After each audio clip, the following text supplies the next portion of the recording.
Perfect. All right, Leader Jeffries, really appreciate your time here today talking about this redistricting effort. It's gotten a lukewarm reception so far in Illinois. What were your conversations with lawmakers? What were they saying about it? Well, we had a very good conversation with a host of lawmakers, including the Senate President and the Speaker, and I'm very thankful that you took the time to have a discussion about what's happening in the country and the impact in Illinois, including the fact that Republicans made the decision to shut down the government because of their refusal to address a healthcare crisis that they've created.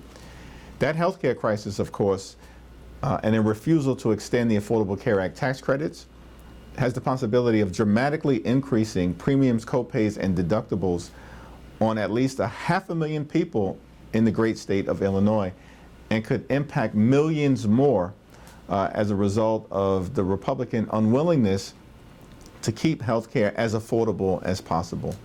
In addition to that, we talked about the extremism that the Trump administration is unleashing on the American people, including here in Illinois, in ways that are unimaginable and horrific. And that discussion, I think, has been important from the standpoint of understanding that the only check and balance on this out-of-control administration that we have a path toward in the foreseeable future is to make sure that we have a fair map across the country and that the American people can decide who should be in charge of the House after the 2026 elections, not Donald Trump deciding.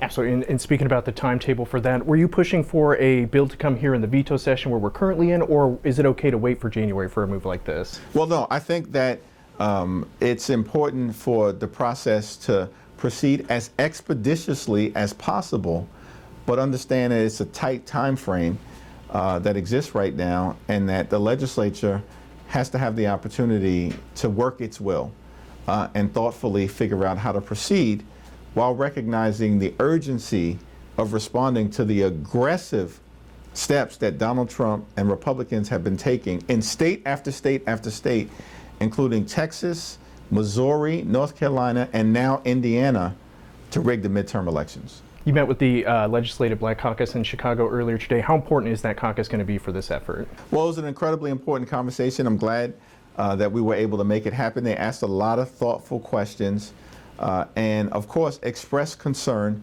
that if there is going to be a new map under consideration, that it not adversely impact the ability of African Americans to elect a candidate of their choice in the congressional districts that are currently represented by black members of Congress. And we agree entirely that nothing should be done that impacts the ability of communities of color, be they African American or Latino here in the state of Illinois, or for that matter anywhere across the country, to continue to choose who is best fit to represent them.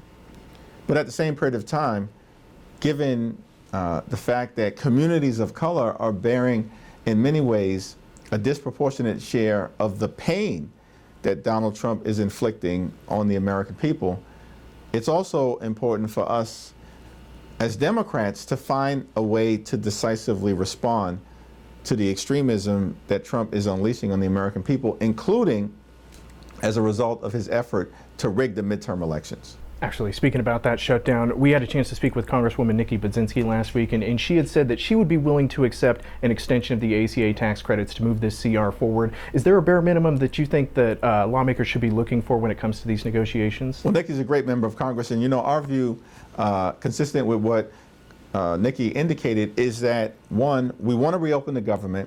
We want to find a bipartisan path forward to enacting a spending agreement that actually meets the needs of the people of Illinois and the American people, while at the same time decisively addressing the Republican healthcare crisis that's crushing people.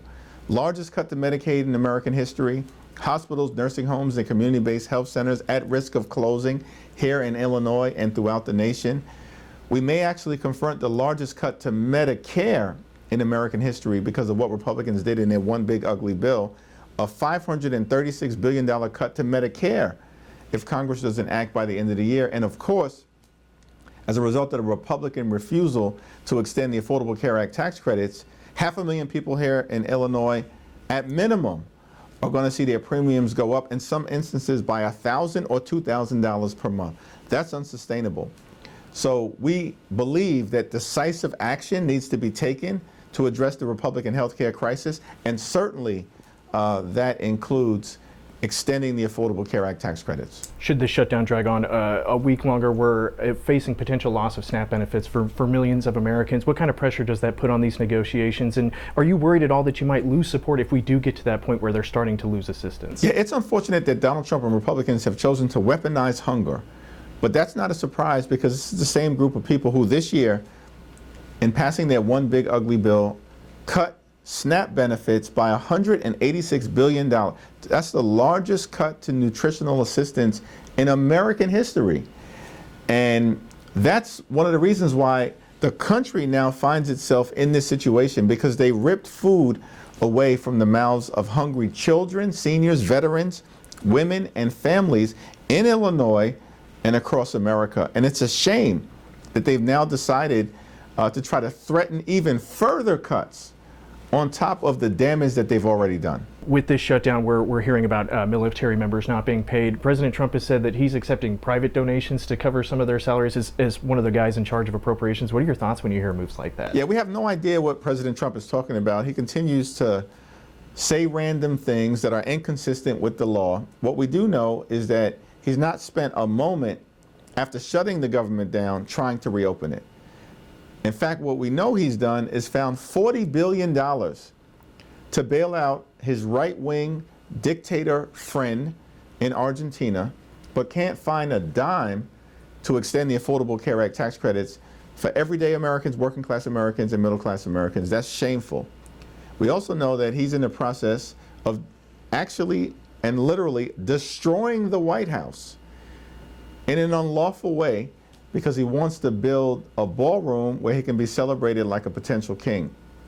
And at the same period of time, he's extorting $230 million from the Department of Injustice to reward himself. This is extraordinary stuff. This is not how a normal president acts, right? Outside of the context of a government shutdown, let alone in the middle of a 27-day government shutdown that they visited upon the American people. And so hopefully Republicans are going to come to their senses, because the American people are demanding action as it relates to the healthcare crisis that they've created. In fact, Marjorie Taylor Greene is demanding action. And many traditional conservatives understand that we need to actually deal with this healthcare crisis that they've unfortunately created. Perfect. Leader Jeffries, thank you so much for your time. Thank I you. really appreciate it. Sounds like you got a flight to make, so Oh, yes, I'll let you